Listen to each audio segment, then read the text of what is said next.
Hello दोस्तों, प्रणाम, राधे राधे। कैसे हैं? आशा करती हूँ आप लोग अच्छे होंगे। दोस्तों, एक बेटी विवाह गीत है, बहुत दर्द भरा गीत है। अगर जिस बेटी के शादी के समय में माँ बाप नहीं होते हैं, बहुत ही कष्ट होता है। आप पूरी वीडियो देखेंगे तो वीडियो के माध्यम से आपको समझ में आएगा इसमें क्या क्या है। लास्ट की कड़ी जरूर सुनना, लास्ट में ही सब कुछ होता है। अंगने में बैठल बिना बाप का बिटियावा, मोतिया बारा ना ढूरैया सूजी। अंगने में बैठल बिना बाप का बिटियावा, मोतिया बारा ना ढूरैया सूजी। अबही ता मोरे भैया बालक नादानावा, कैसे जई है दूसरे दुआर जी। अबही ता मोरे भैया बालक नादानावा, कैसे जई है दूसरे दुआर जी। हित बेऊ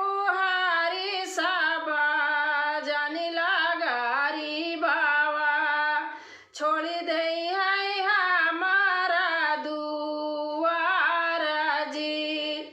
हित बेउहारी सबा जानी लगारी बाबा, छोड़ी दे है हमारा दुआर जी। आस पड़ोसी सबा ताना जे मारे, अरे भैया के बहिनी कुंवर जी। आस पड़ोसी सब ताना जे माराई, अरे भैया के बहिनी कुंवर जी।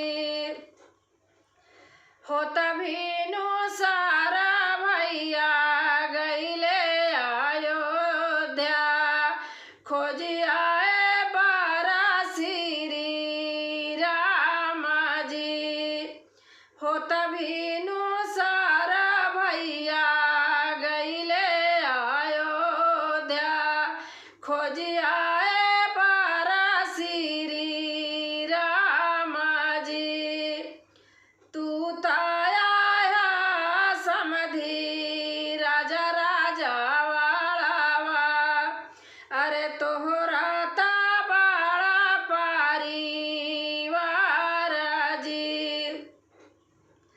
तू ताया समधी राजा राजा वालावा, अरे तोहरा ता बड़ा परिवार जी। हमारी बहिनिया अपने बेटा संग भी आहिला, अरे रखिया गरीब बाबा के मान जी। हमारी बहिनिया अपने बेटा संग भी आहिला, अरे राख्या गरीब बाबा के मान जी। काहे का मोरे बेटा कहला गरीब बाबा हो, अरे तू तऊ बहिनी आई के भाई जी। काहे का मोरे बेटा कहला गरीब बाबा, अरे तू तऊ बहिनी आई के भाई जी।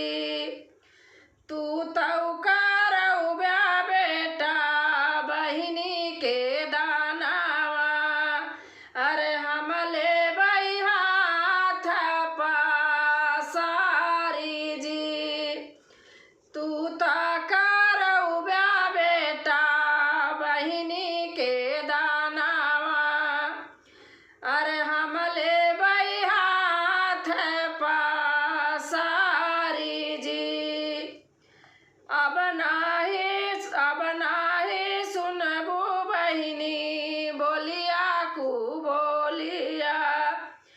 अरे